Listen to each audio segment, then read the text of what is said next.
Syria considered the American administration responsible for foiling the Convention of Geneva Conference about Syria.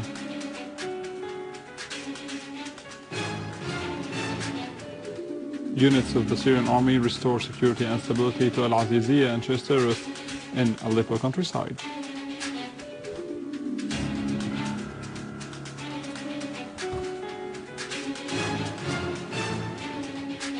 And dozens of Iraqi victims are killed and wounded in 3 terrorist attacks targeting the towns of Saladin, Ninawa and al-Mosul.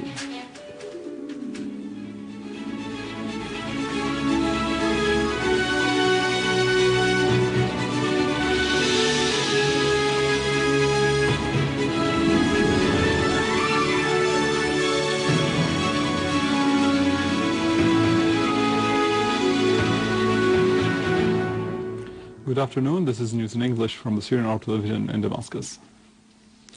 Vice Foreign Minister Dr. Fayssal Mikdad asserted that Syria gives a great importance to the humanitarian cases and the social circumstances of the Syrian citizens.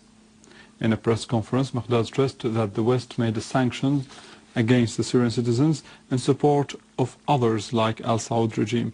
The Deputy Foreign Minister added that Turkey is playing a destructive role in Syria through allowing terrorists to be trained and infiltrated into the Syrian territories. Al-Mikdad added that the Syrian government is committed to reconstructing what has been destroyed by the terrorist groups, saying that the Syrian citizens who are suffering from the embargo imposed on them are holding the United States and the West the responsibility of the daily repercussions and suffering.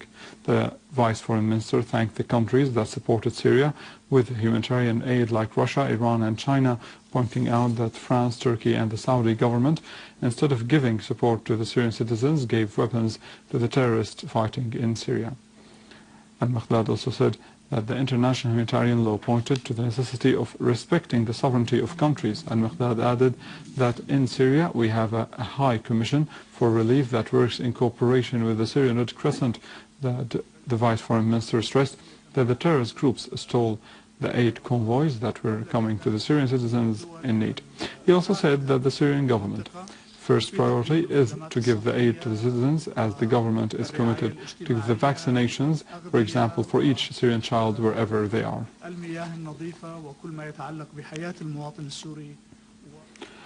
Syria considered the American administration responsible for foiling the Convention of the Geneva Conference about Syria. An official source in the Ministry of Foreign Affairs said that the American Foreign Secretary John Kerry continued to give statements leading to the failure of the conference and intervention in Syria's internal affairs.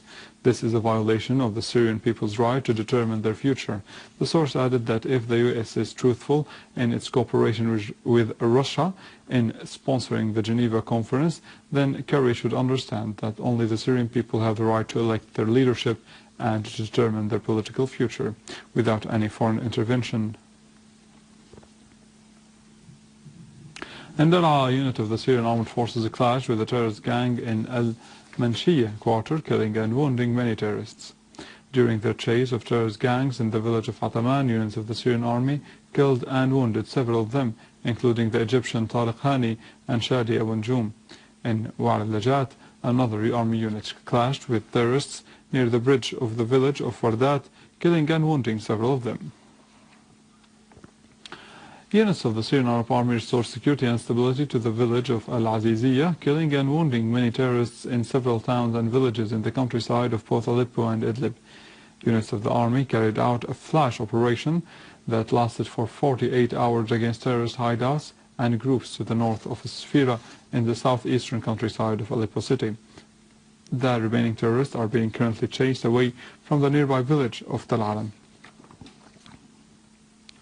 The Syrian Arab Army units destroyed terrorist groups' hideouts in Tal Arna, which is located between al-Aziziyeh and al-Sfeira. A military source said that the Syrian Arab Army units eliminated terrorists to the western and northern sides of Benyamin area near the glass factory Castello Ziara, around the central prison of Aleppo and the surroundings of Al-Kindi hospital.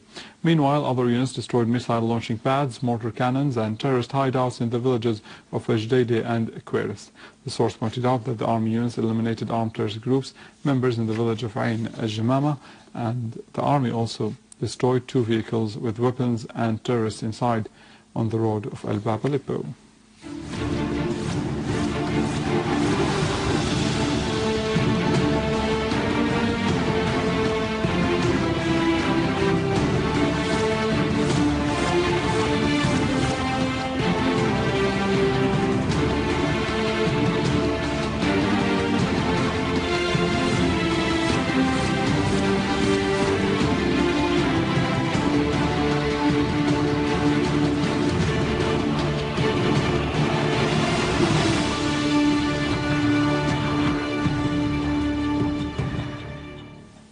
In line with combating terrorism and its financiers, the United Nations team of experts continued its operations in Syria and toured one of the positions to review the contents of chemical weapons within the context of cooperation with Syria to destroy these weapons according to the agreement between the Syrian government and the Organization for the Prohibition of Chemical Weapons, OPCW.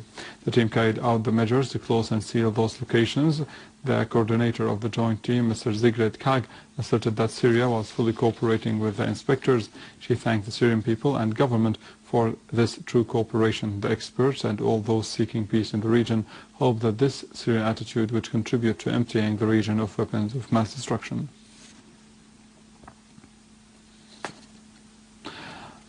The Western media are circulating reports about the desperate attempts of the Saudi family to save its remaining terrorist gangs inside Syria, particularly after the failure of the plotters of war on Syria before the heroism of the Syrian Arab Army. The Gulf movement, led by the Saudi regime to consolidate military support for the terrorist gangs in Syria, were exposed by the Washington Post. The paper asserted that the Saudi regime is seeking to develop its options away from Washington because the Saudi family considers that the U.S. has failed to deal a military blow against Syria. The paper pointed out that Washington and its allies supplied the terrorists with weapons and cooperated with the CIA in training them. However, the Saudi regime planned to expand the training institutions in Jordan and to increase the arming of the opposition. The U.S. Foreign Secretary admitted before the Committee of Foreign Affairs in the American House of Representatives that some Arab countries offered to pay the cost of any military operation. Information reports showed that Saudi regime was urging the U.S. to wage a military aggression on Syria.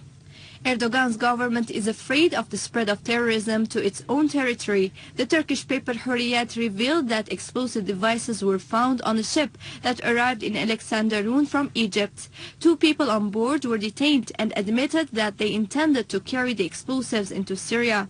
On the other hand, the co-leader of the Party of Peace and Democracy asserted that Erdogan's government supported fanatic groups and al-Qaeda in Syria and facilitated the transfer of money and weapons to those terrorist organizations.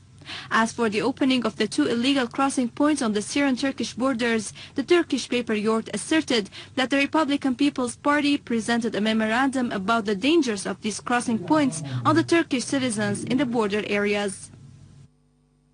In Iraq, 7 people were killed and more than 20 others injured in 3 terrorist attacks that targeted officials and policemen in the governorates of Saladin and Nineveh, north of the country. Iraqi police said that the heaviest attack took place in the town of al-Sharqat, north of Baghdad, as a booby-trapped truck hit a police station. Police said that the first blast left no injuries, but 2 other suicide bombers targeted the policemen who came to inspect the area, killing 4 people and injuring 12 others. In Tikrit, the center of Saladin Governorate, 10 recruits were injured in a car bomb in front of the police academy. In Mosul, 3 government officials were killed and 4 others injured in an attack by gunmen carried out as part of daily terrorist attacks against security and government officials, including journalists. With this, we end our news for today. Thank you for watching. For more details about Syria and the region and to view this bulletin again, you can always visit our website in English, www.syriaonline.sy. Now to the latest in business and market news with Vani Konejian, but after a short break.